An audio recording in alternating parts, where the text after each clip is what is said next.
warahmatullahi wabarakatuh. Selamat pagi sahabat religi. Kembali jumpa dengan kami di podcast Pojok KUA Pulau Punjung. Dalam hal ini kami akan berdialog dengan narasumber, akan membahas tentang legalisasi pernikahan ditinjau dari aspek fikih Islam dan fikih kontemporer. Baik sahabat religi, mungkin langsung saja kita akan berbincang-bincang dengan narasumber kita. Dalam hal ini bersama dengan Ustadz Irwanto SAG. Beliau sangat familiar di Kecamatan Pulau Punjung, Kabupaten Dharmasraya. Beliau aktif dalam hal penyuluhan agama kepada masyarakat dan juga beliau aktif dalam majelis taklim yang ada di Pulau Punjung, bahkan sampai ke Kabupaten Dharmasraya. Assalamualaikum, selamat pagi Ustaz. Waalaikumsalam warahmatullahi wabarakatuh. Apa kabar Ustaz? Alhamdulillah baik, Service. Alhamdulillah. Bagaimana kesehatan Ustaz? Lancar Ustaz dalam hal penyuluhan Ustaz? Alhamdulillah, insyaallah lancar. Alhamdulillah.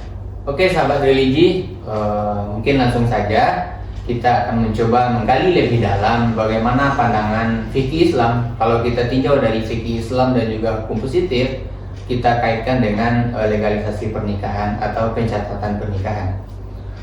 Mungkin begini Ustaz, kita langsung saja. Yang pertama, kalau kita kaitkan dengan fikih Islam gitu Ustaz, bagaimana pandangan fikih Islam itu secara umum terhadap pernikahan dan juga pencatatan pernikahan begitu Ustaz?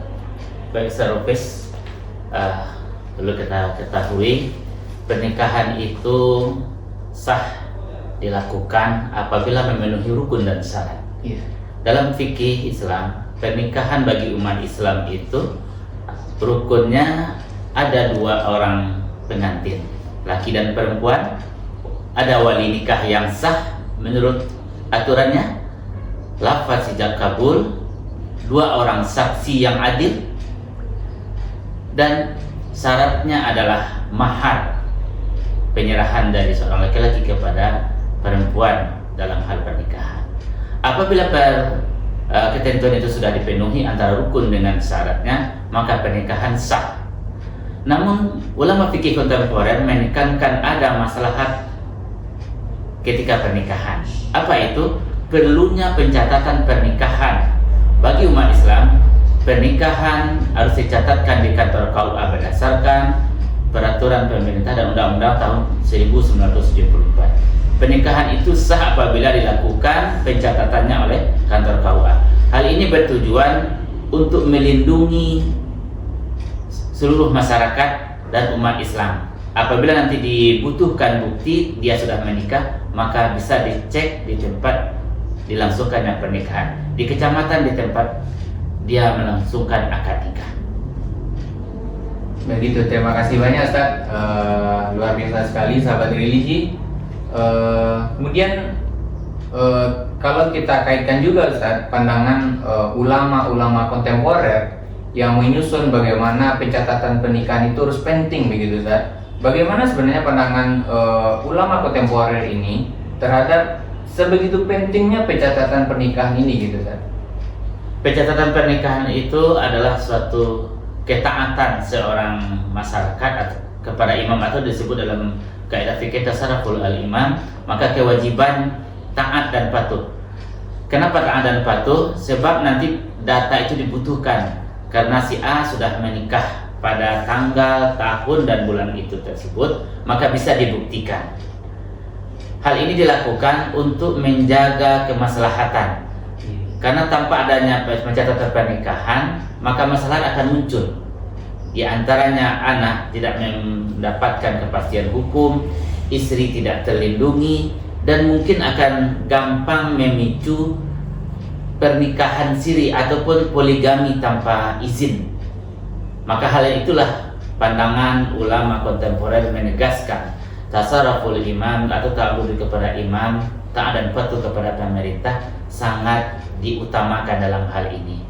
Sebab itu adalah tujuannya untuk kemaslahatan umat dan untuk menjaga keberlangsungan kehidupan supaya masyarakat bisa paham dan patuh kepada aturan yang sudah ditentukan.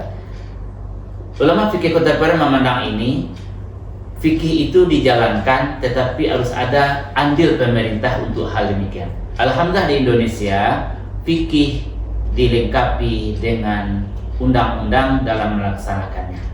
Oke, terima kasih Ustaz. Dapat kita ambil titik poinnya yang sangat penting itu ketika dikaitkan antara fikih Islam dengan hukum yang ada di Indonesia, gitu Ustaz. Kita kan lebih kita tahu juga bahwa di Indonesia ini yang mengatur tentang pernikahan ada itu undang-undang perkawinan, ada kompilasi hukum Islam gitu juga Ustaz.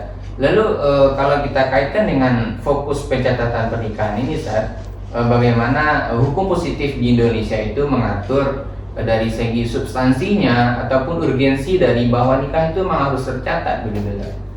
Baik, Sarofis. Bagi umat Islam, pernikahan itu wajib tercatat di kantor KUA. Kenapa? Karena sudah diundangkan sejak tahun 1974 dan kompilasi hukum Islam yang sudah disepakati oleh ulama di Indonesia yang sudah berjibaku untuk menegakkan aturan ini yang tertuang dalam pasal 5 dan 6. Hal ini dilakukan untuk kemaslahatan dan untuk menjaga dan keberlangsungan kehidupan umat Islam di Indonesia. Karena ini adalah skopnya Indonesia dan ini peraturan untuk masyarakat yang menikah di Indonesia. Kenapa hal ini kita lakukan? Pemerintah membuat seperti itu sebab pernikahan itu harus tercatat dan terdaftar di kantor KUA.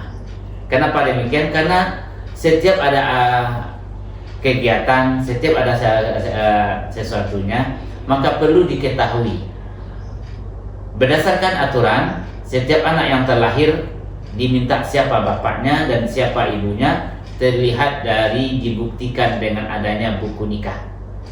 Dan apabila ini nanti tidak ditemukan, maka bisa jadi ini dikeragui nikahnya tidak tercatat atau awal pernikahannya belum bisa ditolerir dengan baik. Oke, terima kasih Ustaz. Luar biasa sekali sahabat religi, begitu pentingnya bahwa nikah itu memang harus tercatat dan dicatatkan di kantor urusan agama. Sebagai penutup Ustaz, apa pesan Ustaz untuk masyarakat yang mungkin masih ragu tentang pernikahan itu harus tercatat begitu Ustaz? Baik, Sarofis, kita harus yakin dengan ketentuan yang sudah ditetapkan oleh ulama fikih. Secara fikih pernikahan itu sah, tetapi secara hukum positif jauh lebih penting. Sebab darul mafasid wa jalbul masalih, menolak kemudaratan maka lebih penting bagi kita untuk meraih kemaslahatan umat. Maka anak kita terayomi, istri terlindungi, dan keluarga akan nyaman.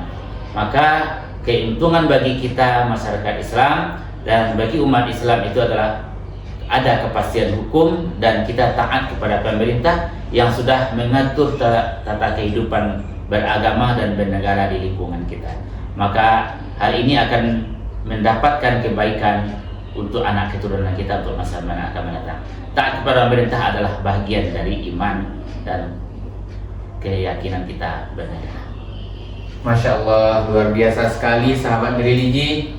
Kita ucapkan terima kasih banyak kepada Ustadz Dirwanto yang telah banyak tadi memberikan edukasi dan juga sudut pandang dari aspek fikih Islam dan juga hukum positif yang ada di Indonesia. Kalau kita kaitkan dengan nikah itu harus tercatat. Mudah-mudahan obrolan ini ada manfaatnya untuk masyarakat secara luas dan juga kita juga berharap mudah-mudahan perbincangan-bincangan yang baik ini akan menjadi suatu patokan mungkin bagi masyarakat bahwa pernikahan itu benar-benar penting dicatatkan. Terima kasih, kita jumpa lagi dengan obrolan selanjutnya. Assalamualaikum warahmatullahi wabarakatuh. Waalaikumsalam warahmatullahi wabarakatuh.